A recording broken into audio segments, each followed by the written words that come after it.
ಕರಾವಳಿ ರಕ್ಷಣಾ ವೇದಿಕೆ ಜೋಕಟ್ಟೆ ಗ್ರಾಮ ಪಂಚಾಯತ್ ಸದಸ್ಯರು ಗ್ರಾಮಸ್ಥರು ಶನಿವಾರ ಕೆಬಿಎಸ್ ಬಳಿ ಪ್ರತಿಭಟನೆ ಹಮ್ಮಿಕೊಂಡಿದ್ದರು. ಜೋಕಟ್ಟೆ ಗ್ರಾಮ ಪಂಚಾಯತ್ ವ್ಯಾಪ್ತಿಯ ಕೆಬಿಎಸ್ ರೈಲ್ವೆ ಬಳಿ ರೈಲ್ವೆ ಕೆಳ ಸೇತುವೆಯನ್ನ ಅರೆಬರಿಯಾಗಿ ನಿರ್ಮಿಸಿ ಕೈಬಿಟ್ಟಿದ್ದು ಮೊದಲು ಪೂರ್ಣಗೊಳಿಸಬೇಕು. ಜನರ ಸಂಚಾರಕ್ಕೆ ಬಿಟ್ಟುಕೊಟ್ಟ ಬಳಿಕ ರೈಲ್ವೆ ಹಳಿ ಕಾಮಗಾರಿ ನಡೆಸಬೇಕು. ಬಲವಂತವಾಗಿ ಕಾಮಗಾರಿ ನಡೆಸಲು ಮುಂದಾದರೆ ರೈಲ್ ರೋಕೋ ಚಳವಳಿ ನಡೆಸಬೇಕಾಗುತ್ತದೆ ಎಂದು ಎಚ್ಚರಿಕೆ ನೀಡಿದರು. ಹಿರಿಯರಾದ ಹಾಜಿ ಬಿಎಚ್ ಹುಸೈನ್ ಮಾತನಾಡಿ, ಈ ಹಿಂದೆ ಕನಿಷ್ಠ ರೈಲು ಓಡ್ತಾ ಇದ್ರೆ ಇಂದು ಎಂಆರ್ಪಿಎಲ್ ಸಹಿತ ಕೈಗಾರಿಕೆಗಳ ಗೂಡ್ಸ್ ಮಂಗಳೂರು ಬೆಂಗಳೂರು ರೈಲು ಸೇರಿದಂತೆ ದಿನದ 16 ಗಂಟೆಗಳ ಕಾಲ ಪ್ರತಿ 10 ರಿಂದ 20 ನಿಮಿಷಗಳಿಗೊಮ್ಮೆ ಗೇಟ್ ಹಾಕಲಾಗುತ್ತಿದೆ. ಇದರ ನಡುವೆ ಓಡಾಟ ನಡೆಸಲು ಸಾಧ್ಯವಾಗುತ್ತಿಲ್ಲ. ಈ ರಸ್ತೆಯು ಜೋಕಟ್ಟೆಯ ಮುಖ್ಯ ರಸ್ತೆಯ ಜೊತೆಗೆ ಜೋಕಟ್ಟೆ ಸುತ್ತಮುತ್ತಲಿನ ಪ್ರದೇಶವು ಕೈಗಾರಿಕಾ ಪ್ರದೇಶವಾಗಿರೋದ್ರಿಂದ ಜೋಕಟ್ಟೆ ಸುತ್ತಮುತ್ತಲಿನ ಜನ ಕೆಲಸಕ್ಕೆ ಹಾಗೂ ಶಾಲಾ ಕಾಲೇಜಿಗೆ ಮತ್ತು ಇತರ ವಹಿವಾಟಿಗೆ ಈ ರಸ್ತೆಯನ್ನ ಅವಲಂಬಿಸಿದ್ದಾರೆ ಎಂದರು.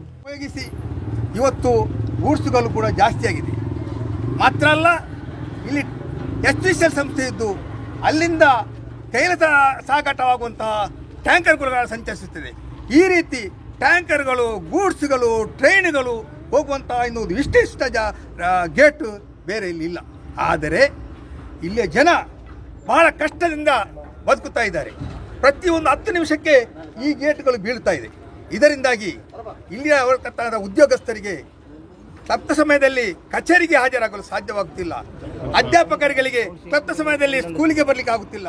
ತಾಲೂಕು ಪಂಚಾಯತ್ ಮಾಜಿ ಸದಸ್ಯ ಬಶೀರ್ ಅಹಮದ್ ಮಾತನಾಡಿ, ಇದೀಗ ಜೋಕಟ್ಟೆಯಲ್ಲಿ ರೈಲ್ವೆಯ 5 ಹಳುಗಳು ಬರುತ್ತಿದ್ದು 20 ನಿಮಿಷಕ್ಕೊಮ್ಮೆ ರೈಲ್ವೆ ಗೇಟ್ ಹಾಕ್ತಾ ಇದ್ದಾರೆ. ಸಾರ್ವಜನಿಕರಿಗೆ ಬಹಳಷ್ಟು ತೊಂದರೆಯಾಗುತ್ತಿದೆ. ಗ್ರಾಮಕ್ಕೆ ಅಂಡರ್ ಪಾಸ್ ಅಗತ್ಯವಾಗಿದ್ದು ಜನರ ತಾಳ್ಮೆಯನ್ನ ಅಧಿಕಾರಿಗಳು ಪರೀಕ್ಷಿಸಬಾರದು ಎಂದರು.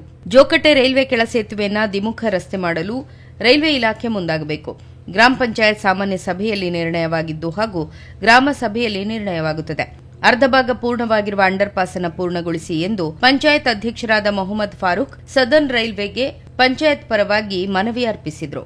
ಕಾಂಗ್ರೆಸ್ ಮುಖಂಡ ಸಿರಾಜ್ ಮನೆಗಾರ, ಅಬ್ದುಲ್ ರಶೀದ್ ಕೊಪ್ಪ, ಹಾಜಿ ಅಬ್ದುಲ್ ಖಾದರ್, ಅಯಾಸ್, ಅಬ್ದುಲ್ ಹಕೀಂ, ಸಂಶುದ್ದೀನ್, ರಿಕ್ಷಾ ಚಾಲಕ ಮಾಲಕರ ಸಂಘದ ರಾಜು ಪೂಜಾರಿ, ಜೆ ಮೊಹಮ್ಮದ್, ಅಬ್ದುಲ್ ಖಾದರ್ ಮತ್ತಿತರರು ಪಾಲ್ಗೊಂಡಿದ್ದರು. ಅಂಡರ್ ಪಾಸ್ಗೂ ಮುನ್ನ ರೈಲ್ವೆ ಹಳಿ ವಿಸ್ತರಣೆಗೆ ಗ್ರಾಮಸ್ಥರ ವಿರೋಧದ ಹಿನ್ನೆಲೆಯಲ್ಲಿ ಸೌದರ್ನ್ ರೈಲ್ವೆ ಇಲಾಖೆಯ ಇಂಜಿನಿಯರ್ಗಳು, ಭದ್ರತಾ ಅಧಿಕಾರಿಗಳು ಸ್ಥಳಕ್ಕೆ ಭೇಟಿ ನೀಡಿ ಜನರ ಅಹವಾಲು ಆಲಿಸಿದರು.